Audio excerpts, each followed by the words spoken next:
परिचय। यहां रहना बहुत अच्छा है। यहां हमें कोई नहीं काटता है। हाँ, आप ठीक कह रहे हैं। यहां तक कि हम कहीं भी आ जा सकते हैं और कुछ भी कर सकते हैं। यहां हमारी खाल व बालों के लिए कोई भी हमारा शिकार करने नहीं आता है। यह कैसे संभव होता है? हम एक अभयारण्य में रहते हैं। इसके बारे में और जानना चाहते हैं तो आइए इस पाठ को देखें। उद्देश्य। इस पाठ के अंत में आप निम्न करने में सक्षम हो जाएंगे।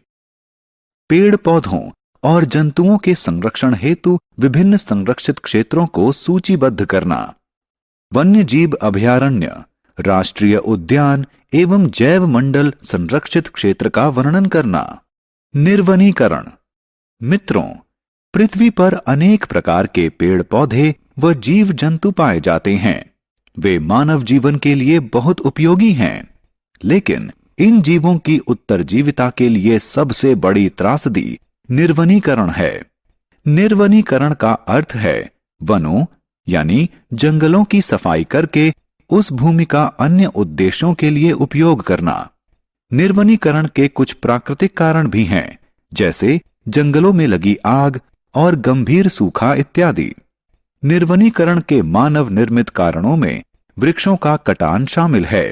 यह कटान फर्नीचर बनाने या लकड़ी को ईंधन के रूप में इस्तेमाल के लिए किया जाता है तथा साथ ही साथ उस भूमि का कृषि कार्यों, भवन निर्माण, कारखाने आदि स्थापित करने के लिए भी किया जाता है।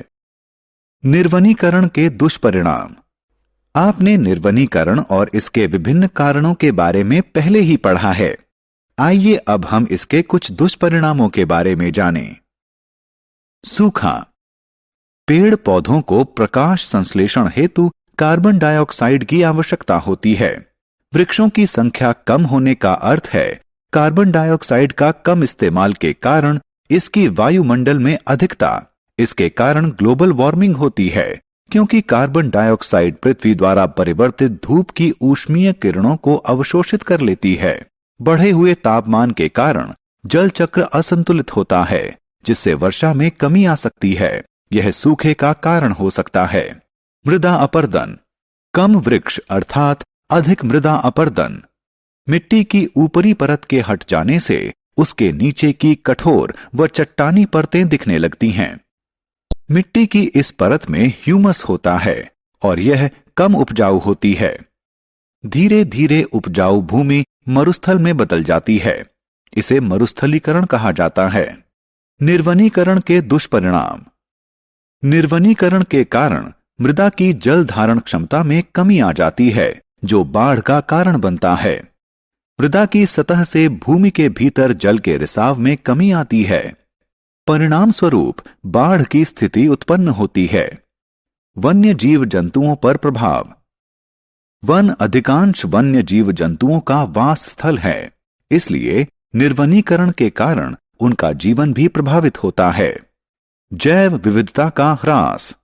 वनों के कटान के कारण जीव जंतुओं व वनस्पतियों की हजारों प्रजातियां विलुप्त होती हैं, जिनमें से अधिकांश को कभी भी वैज्ञानिक रूप से सूचीबद्ध नहीं किया गया।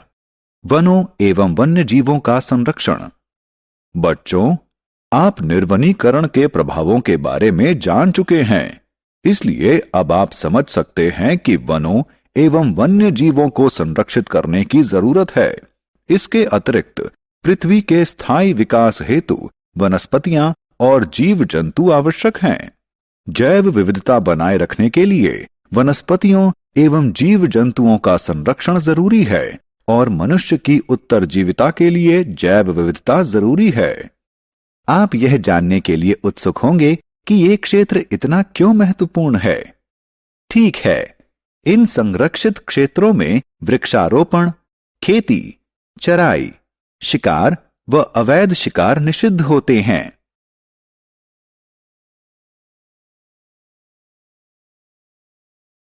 अभयारण्य क्या होता है? अब हम वनस्पतियों और जीव जंतुओं के लिए संरक्षित क्षेत्रों के बारे में जानेंगे। आइए अभयारण्य से शुरुआत करें।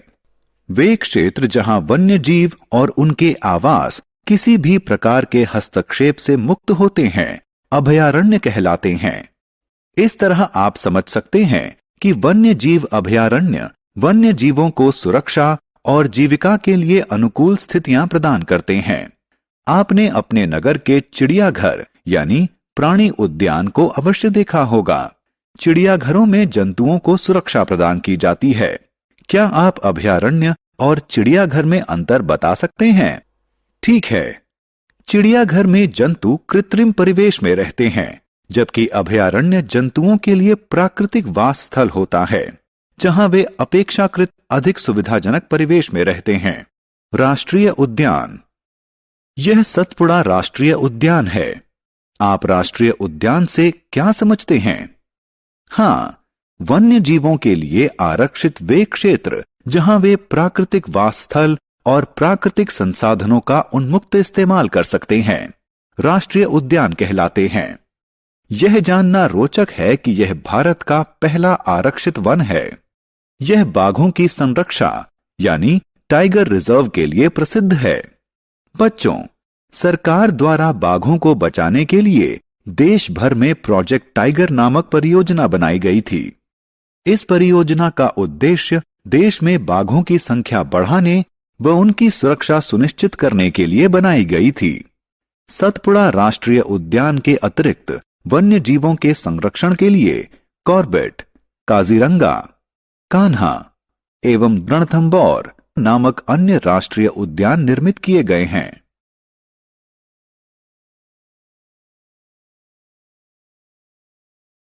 जैव मंडल संरक्षित क्षेत्र।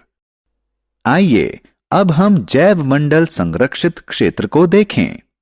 वन्य जीव, वनस्पति, जंतु संसाधन एवं जनजातियों की परंपरागत आजीविका हेतु संरक्षित विशाल क्षेत्र जैव मंडल संरक्षित क्षेत्र कहलाते हैं। ये जैव विविधता और उस क्षेत्र की संस्कृति को बनाए रखने में सहायक हैं। क्या आप जानते हैं, जैव मंडल संरक्षित क्षेत्र में अन्य संरक्षित क्षेत्र भी हो सकते हैं? हाँ, मैं आपको एक उदाहरण देता हूं।